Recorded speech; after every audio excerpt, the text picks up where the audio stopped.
Livro do profeta Jeremias, capítulo 21.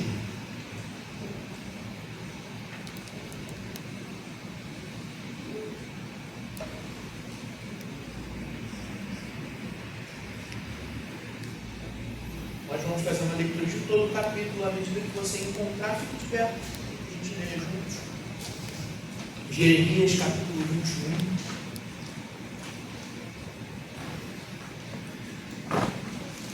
O texto diz assim: essa é a palavra que veio a Jeremias da parte do Senhor, quando o rei Zedequias enviou-lhe Pazur, filho de Malquias, e o sacerdote Sofonias, filho de Maacéias. Eles disseram: consulte agora o Senhor por nós, porque Nabucodonosor, rei da Babilônia, está nos atacando. Talvez o Senhor faça por nós uma das suas maravilhas, e assim o obrigue a retirar-se.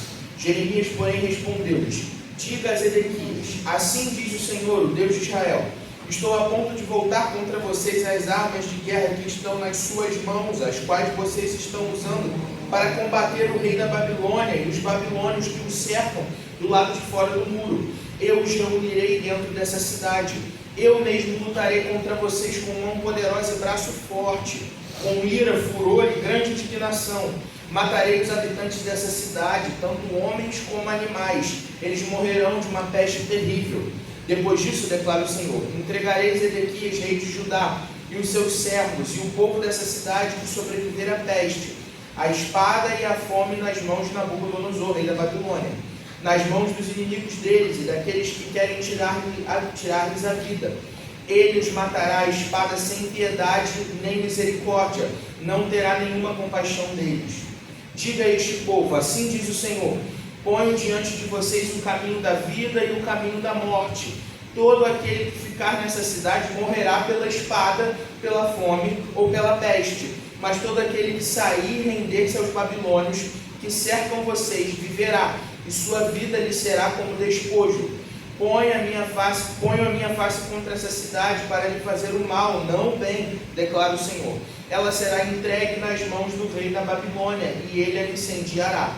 Digam à casa real de Judá: ouçam a palavra do Senhor, ó dinastia de Davi. Assim diz o Senhor: administrem justiça a cada manhã e livrem o explorado das mãos do opressor. Senão a minha ira se acenderá e queimará como um fogo inextinguível, por causa do mal que vocês têm feito. Eu estou contra vocês, Jerusalém, você que está entronizado acima deste vale, na rocha do planalto, declara o Senhor.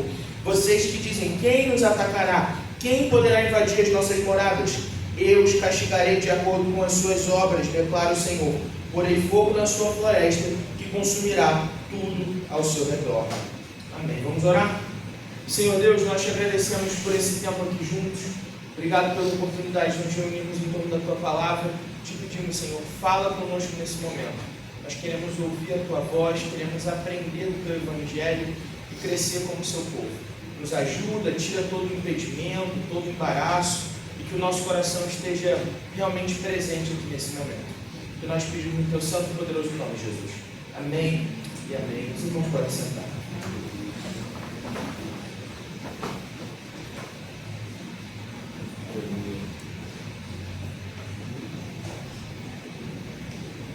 Poucas coisas são mais desgostosas na vida do que a sensação de que as coisas não saíram do jeito que a gente esperava.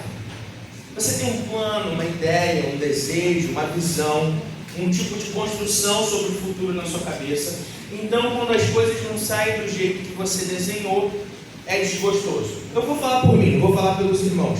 Eu tenho essa sensação constantemente, de que quando as coisas não saem do jeito que eu queria, aquilo ali já bate no lugar errado.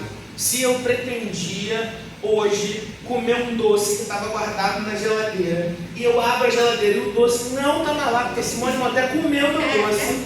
Irmão, é muito triste, mas é muito triste, porque estava planejado, era a hora para eu comer aquele bolo que estava lá guardado. Simone até sabe do que eu estou falando, faz isso. E aí, não aconteceu o que eu estava esperando. E essa quebra de expectativa arrasa com o nosso coração.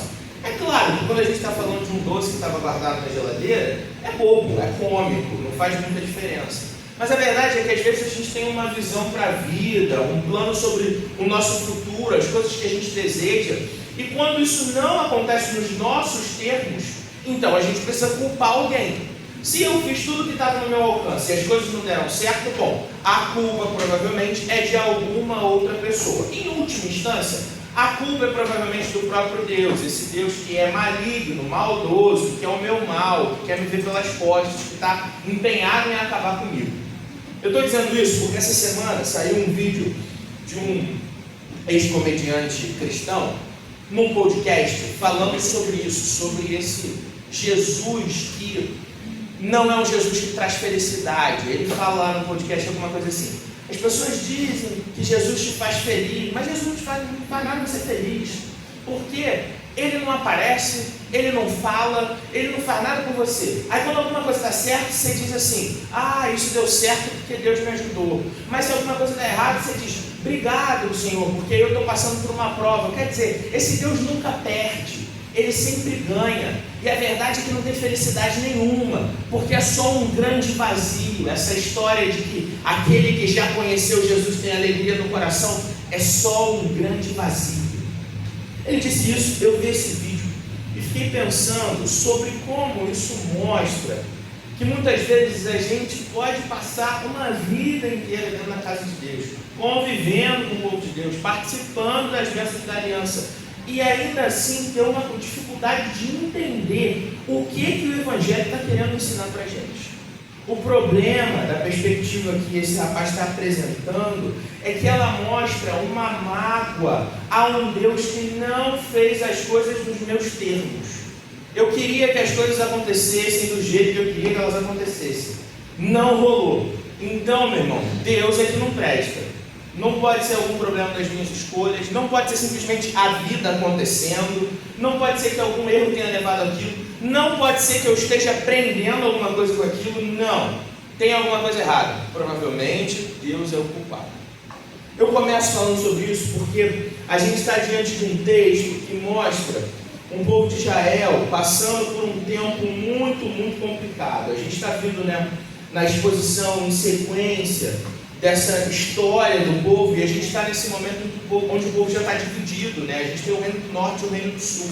No livro do profeta Jeremias começa a falar a uma Judá que já viu seu irmão do norte sendo levado cativo. A nação de Israel já foi embora, massacrada pelos assírios, e agora a ameaça bate à porta de Judá. A Babilônia, a nova grande potência, ameaça o povo de Deus. E os oráculos que estão sendo proferidos pelo profeta Jeremias, eles são de condenação. O povo sabe que errou e pecou, e já tem ouvido os profetas do Senhor falado contra o seu pecado. E agora, mais uma vez, Jeremias é levantado como alguém que precisa apontar os erros do povo, para que o povo perceba e então mude. Uma coisa é garantida: o povo vai ser levado cativo. Isso já é fato consumado. Deus escolheu o cativeiro como a punição pelo pecado do povo que descumpriu a aliança. Punição essa que já estava prevista há muito tempo, quando Deus estabeleceu a aliança com o povo que Ele tirou da terra do Egito. A gente está num momento histórico do último rei de Judá. Zedequias é aquele que vai levar a nação para o buraco de vez. E a gente está num tempo onde Nabucodonosor chega em Israel, chega em Judá, em volta de Jerusalém, com um exército e cerca a cidade. Tática de guerra muito conhecida da antiguidade. Como é que os cercos funcionavam? Você leva o exército e prende as pessoas dentro da cidade. Não tem iFood, não tem Uberflash, não tem como chegar mantimento lá. Aquelas pessoas estão presas e o que vai acontecer é, ou a cidade se submete ao exército invasor, ou as pessoas vão perecer. A morte vai chegar, os recursos vão se esgotar, a doença eventualmente vai se espalhar, porque se pega um resfriado ali mesmo, acabou, as pessoas estão presas dentro da cidade. E essa tática do cerco, ela é, de um lado, uma tática de paciência, de outro lado, uma tática bastante cruel, porque as pessoas vão definhando aos poucos. O que acontece então é, Zedequias envia alguns homens para conversar com Jeremias, esperando que Jeremias tenha algum oráculo positivo para apresentar para eles. Eles chegam diante de Jeremias e falam assim: Jeremias, consulta o Senhor para descobrir se tem algum jeito a gente se livrar de Nabucodonosor. Vai que o Senhor faz algum milagre, age de maneira poderosa como ele já agiu antes, e a gente consegue fugir dessa enrascada. Então o texto que a gente lê é a resposta que Deus dá a esses homens que vão consultar Jeremias sobre o que eles podem fazer.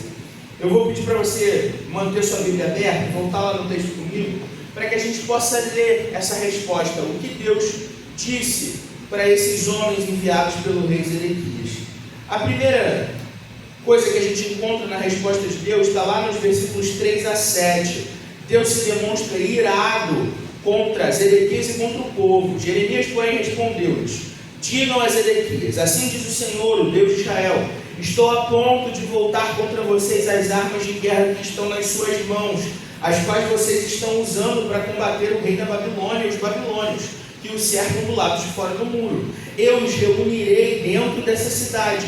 Eu mesmo lutarei contra vocês com mão poderosa e braço forte, com ira, furor e grande indignação. Matarei os habitantes dessa cidade, tanto homens como animais.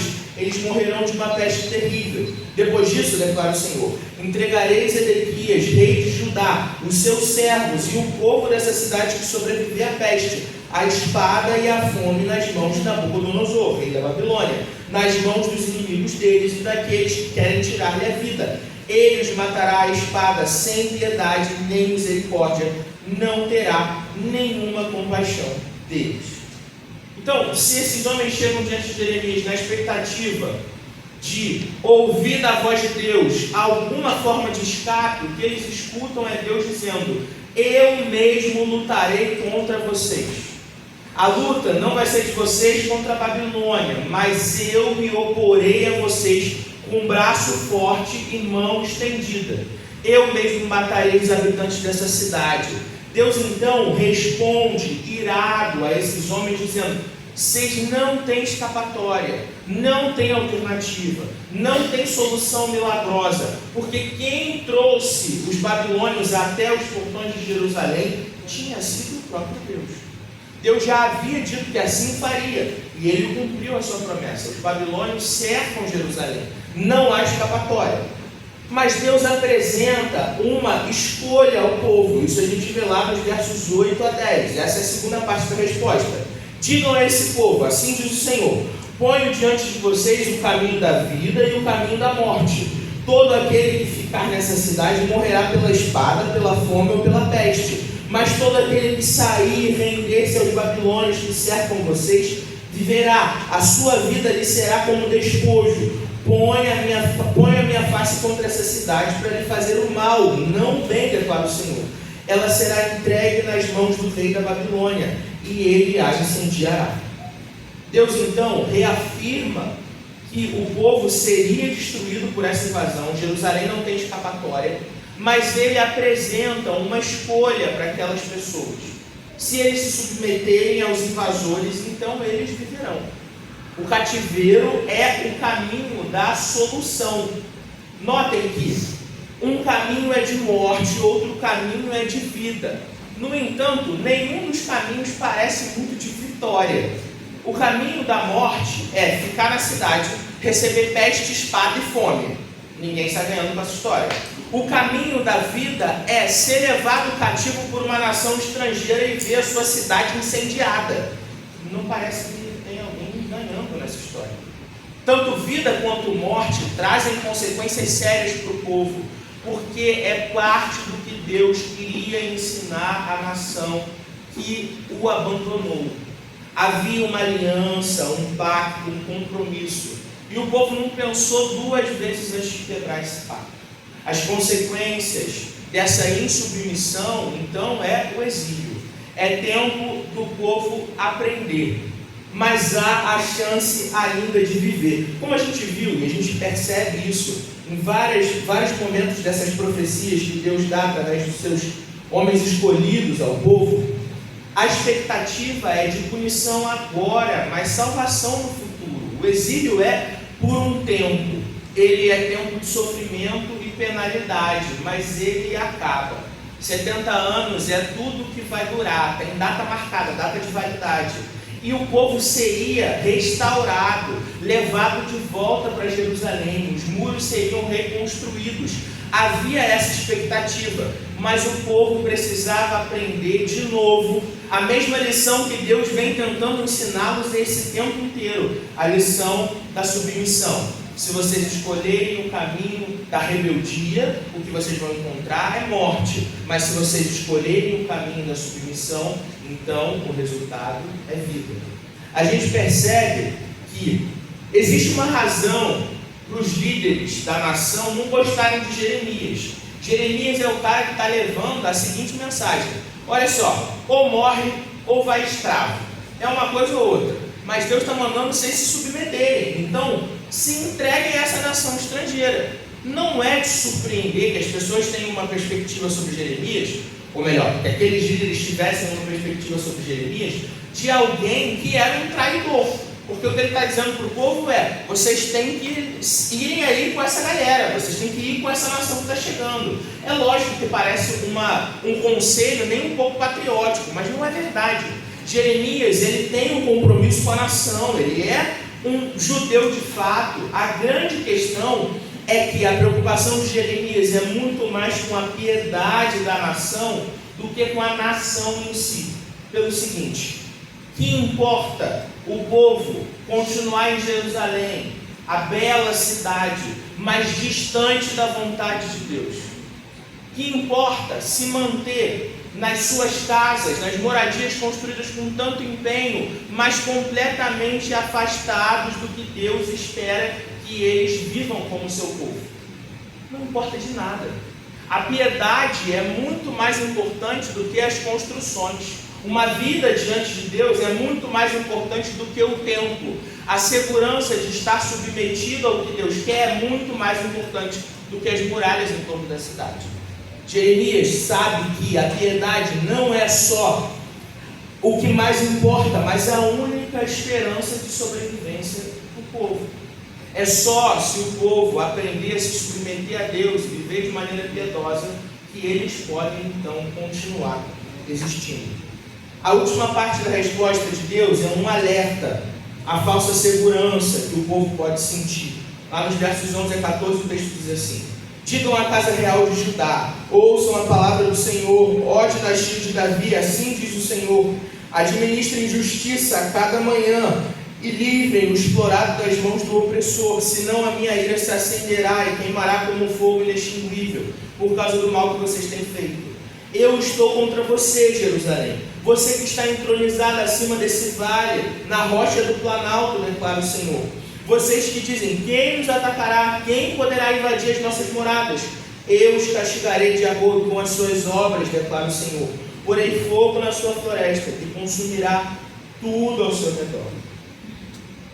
Judá podia ter uma perspectiva de muita segurança, especialmente o povo de Jerusalém. Pensa no seguinte: Jerusalém é uma cidade construída no topo de uma montanha, o que dá para ela um tipo de vantagem tática gigantesca nas guerras praticadas na antiguidade, porque a vantagem de estar acima do seu inimigo é enorme. Ali a visão é melhor, a dificuldade de escalar a montanha para chegar na cidade, isso tudo já deixa Jerusalém um pouco mais segura. Além disso, a gente está falando de uma cidade que é cercada por vales, não só na montanha, mas em volta é tudo bem mais baixo do que a própria cidade. Então esse exército está se expondo em todo o tempo. Além disso, se eles conseguirem subir, o que eles vão encontrar é uma grande muralha, bem construída, bem bonita, um muro e várias fortificações que dificultam a entrada desses invasores. Além disso, Jerusalém conta com fontes de águas naturais que ajudam no tempo do cerco, porque pelo menos água não vai faltar, tem ainda onde tirar recurso ali para se manter. Esse cenário todo é bastante positivo, pode trazer para o povo uma segurança, uma certeza de que dá para resistir ao cerco. No entanto, a gente sabe como a história acaba. O que acontece é: Jerusalém é dizimada, incendiada, como Deus disse que assim seria. Porque não importa quais seguranças e recursos táticos Jerusalém tivesse, o próprio Deus se opôs à sua cidade escolhida. porque o seu povo não se submeteu. Então Deus disse: eu irei contra você, Jerusalém. E o que acontece é, a cidade cai. Quando a gente olha para esse texto, a gente pode aprender uma série de coisas com isso que está sendo dito aqui. E eu quero falar com os irmãos sobre duas aplicações específicas que abraçam isso tudo que a gente está conversando aqui. A primeira delas tem a ver justamente com o problema da falsa segurança. Essa é a primeira aplicação que eu quero fazer. Nada é mais petulante do que a sensação de estar seguro atrás das nossas próprias fortificações. A gente, parecido com esse povo, constrói para si grandes castelos, bem bonitos, bonitos mesmo, feitos de tecido moído, madeira podre, um tipo de força de vontade, cuspe para dar liga e uma pinturinha pelo lado de fora para ficar legal. E você olha para o castelo e você pensa: eu tenho uma fortaleza, eu estou seguro aqui. O que acontece é que na primeira tempestade vai-se embora. O problema de quando a gente quer basear a nossa segurança no nosso próprio empenho, na nossa própria força, na nossa própria dedicação, é que a gente esquece que a gente não tem absolutamente nada para oferecer, nem para a gente, nem para ninguém, nenhuma certeza, nenhuma força, nada em nós que nos mantenha. E é aterrador olhar para si mesmo e reconhecer isso. Mas é somente dessa maneira que a gente quebra o cristal da arrogância do nosso coração. A arrogância é, em si, uma compreensão de que eu tenho tudo de que eu preciso, de que eu tenho direitos, de que eu tenho capacidades, de que eu sou melhor do que qualquer outro. Se a gente for pegar lá no dicionário e eu fui olhar, o primeiro conceito de arrogância é ato ou efeito de arrogar-se, de atribuir a si direito, poder ou privilégio. Notem, direito, poder ou privilégio. Coisas que nós não temos, nenhuma das três. Nem direito, nem poder, nem privilégio. Porque o nosso estado de gente, de ser humano, é de gente humilhada pela realidade de uma existência que é tão maior do que nós mesmos. De um Deus que é gigantesco, que nos conhece plenamente, enquanto nós conhecemos Ele em parte. De um mundo que é aterrador, descontrolado da nossa perspectiva, que, portanto, a gente não pode fazer nada para gerir a nossa maneira. A consciência que nós precisamos ter diante da realidade é de que está tudo fora do nosso controle mesmo. É desesperador, desesperador. O que a gente aprende com o Evangelho é que as coisas não estão fora de controle, elas estão fora do nosso controle. É por isso que arrogar para si mesmo qualquer direito, privilégio, poder, autoridade é perda de tempo. É perda de tempo. Esses dias eu encontrei no Instagram uma página, eu não lembro o nome da página exatamente, mas era alguma coisa tipo assim: valentões se dando mal, valentões se ferrando, era alguma coisa assim. E aí eram só vídeos de gente arrumando confusão na rua. E aí o vídeo era sempre assim, um cara chegando cheio de autoridade, assim, chamando o outro para briga e ameaçando, botando uma pose e sendo nocauteado 1 segundo depois. Aí eu vi todos os vídeos, né? E você vai vendo ali, o negócio te pega, né? Você vai querendo ver os outros. E aí você vira a galera nos comentários, tipo assim: como é que pode? Um soco só. E é feio, né, cara? Quando o cara chega assim, cheio de pose, toma um tapa na cara. Teve um lá que tomou um tapa de mão aberta. Tomou um tapa do cara e caiu desmaiado no chão. Tu pensa: pô, feião, comprou a briga para cair assim. Mas a verdade é que muitas vezes é assim que a gente age na vida.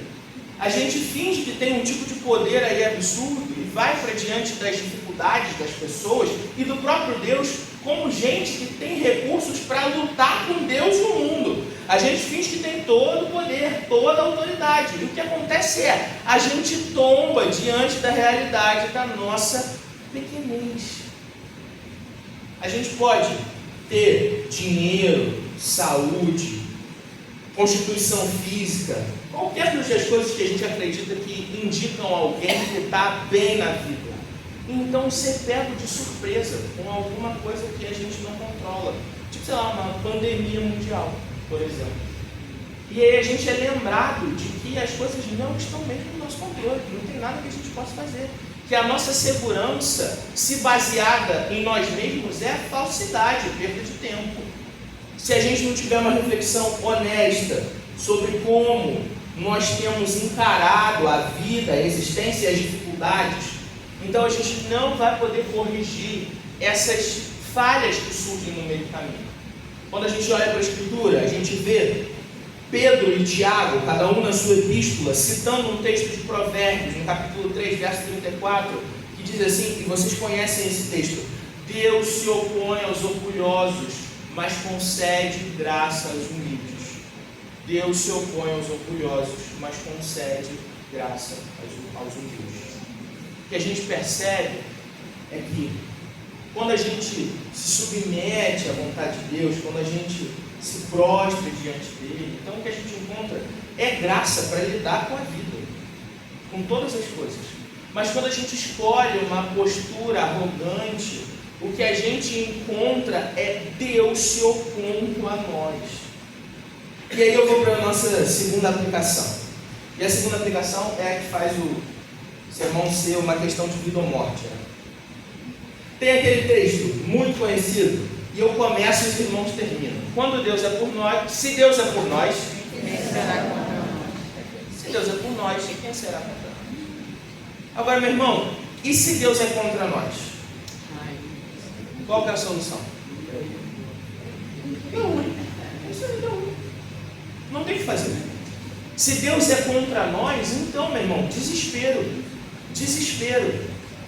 É por isso que é inconcebível, pelo menos na minha perspectiva, alguém que diz assim: eu acredito que Deus existe, eu acredito que Ele se revelou aí na palavra dele, eu acredito que Ele enviou Jesus, eu acredito nessas coisas, mas eu vou viver a vida do jeito que eu quero, e depois a gente vê. É surreal, é surreal. Uma coisa é aquele que não acredita, fala isso aí tudo é balela, Deus não existe nada, então eu vou fazer as coisas como eu quiser. Beleza, é bizarro, mas a pessoa está negando a existência de Deus. Então, se Deus não existe, a gente não precisa obedecê-lo. Se eu não preciso obedecê-lo, eu faço o que eu bem entendo. Agora, quando eu digo assim, não, Deus existe, eu acredito nisso e tal, não sei o quê, mas eu vou viver a vida que eu quero, então você não entendeu a coisa. Você quer mesmo entrar numa queda de braço com Deus? Você acha que vale a pena pagar para ver quem ganha essa luta? Você acha que vale a pena encontrar Deus diante de você e ouvir Ele dizendo: eu estou contra você, Jerusalém? E é curioso que quando Deus fala nesse texto, através de Jeremias, né, quando Ele fala para os homens ali, como Ele vai agir com Jerusalém, Ele diz assim: eu mesmo os atacarei com braço forte e mão estendida. É essa mesma expressão que a gente vê em toda a Escritura, quando Deus fala da libertação que Ele traz para o seu povo. Deus libertou o povo do Egito com mão forte e braço estendido. O povo experimentou o que é ter Deus do seu lado, mas agora a experiência é inversa, é Deus se opondo a eles. E quando Deus não é por nós, então não há absolutamente nada que nós possamos fazer. É por isso que o que se apresenta diante do povo são dois caminhos: um caminho de vida e um caminho de morte. O caminho da vida é o caminho da submissão, do compromisso renovado diante de Deus, enquanto o caminho da morte é o caminho da rebeldia, é o caminho de uma vida que não se interessa pela vontade expressa e revelada de Deus. A submissão, ela nos leva para uma vida verdadeira, mesmo que para isso a gente tenha que perder tudo no processo. Esse é o caminho que está sendo aberto para o povo. Deus disse: se vocês se submeterem à Babilônia, então vocês viverão, e a sua vida será o seu despojo. O que é o despojo? O despojo é aquilo que você ganha depois da guerra, depois da batalha. Você pega aqueles recursos e distribui entre o exército. O que sobra para aqueles que se submeterem à Babilônia? A própria vida. Porque a nação já era. Jerusalém vai ser destruída e incendiada, os muros cairão, as casas serão acabadas, os recursos financeiros não servirão de nada. O que sobra é a vida. Para que eles vivam, eles têm que perder todo o resto.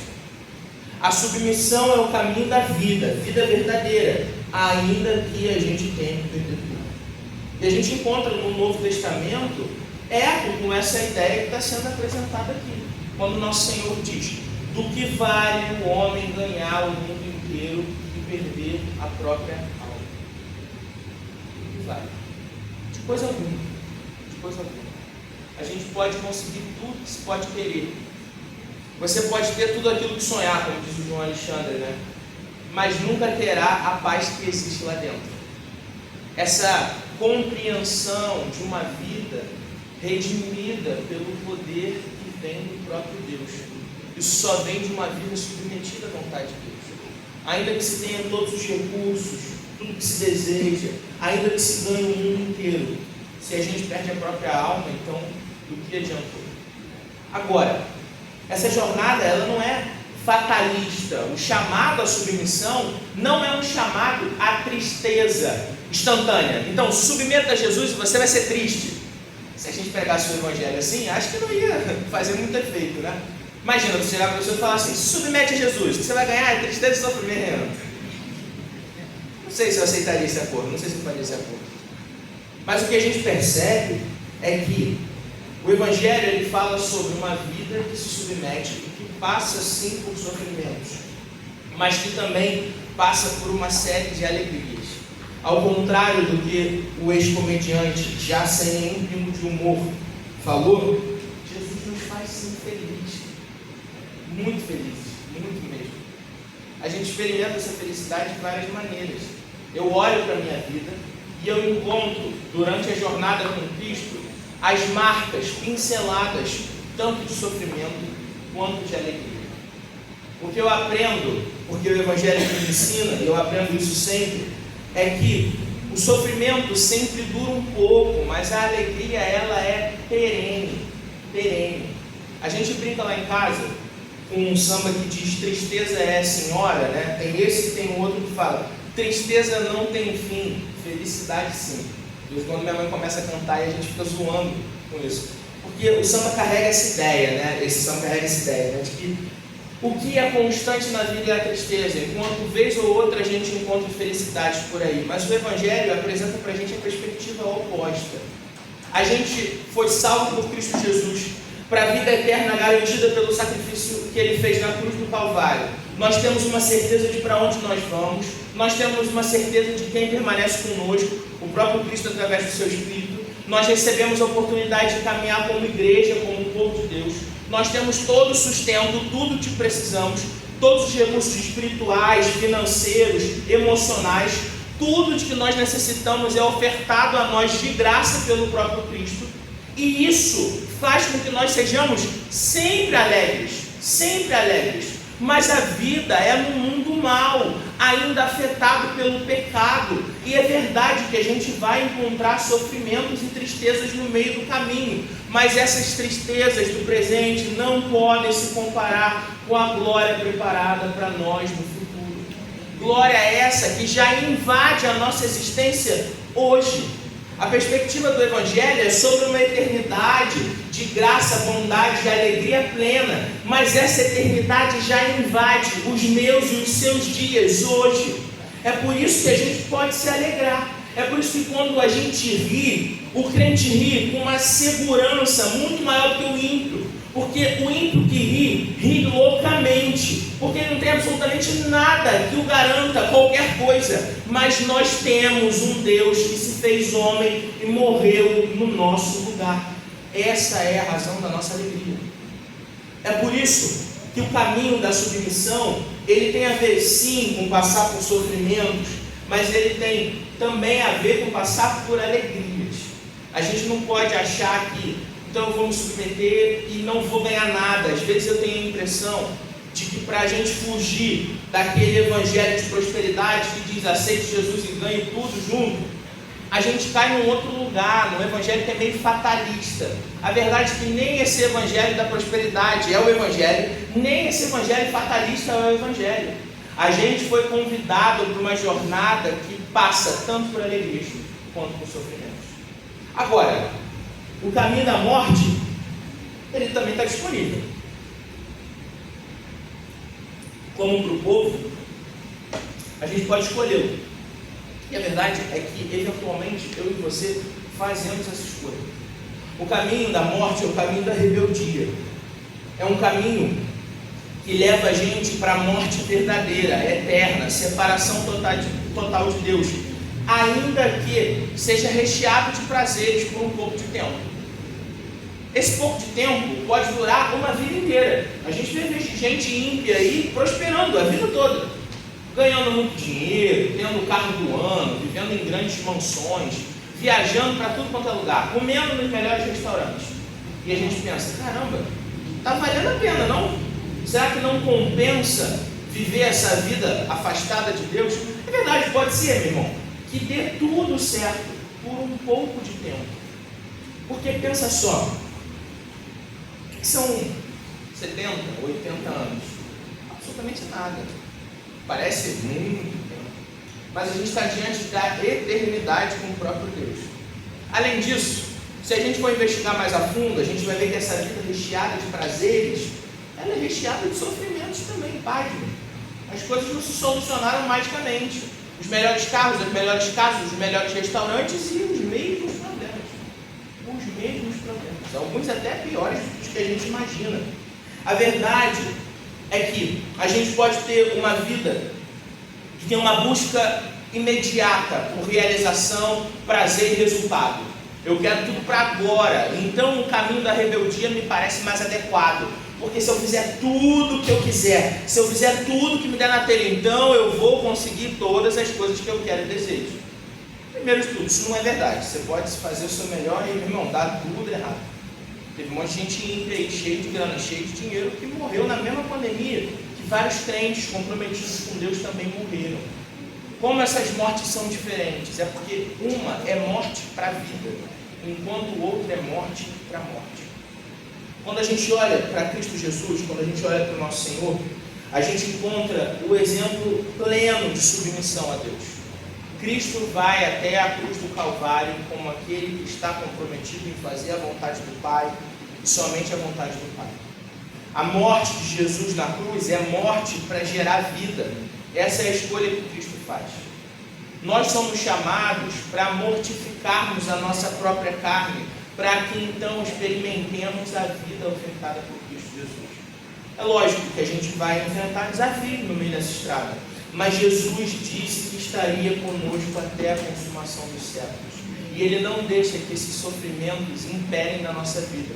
Pelo contrário, o que manda no nosso coração é a alegria daquele que já conhece Jesus.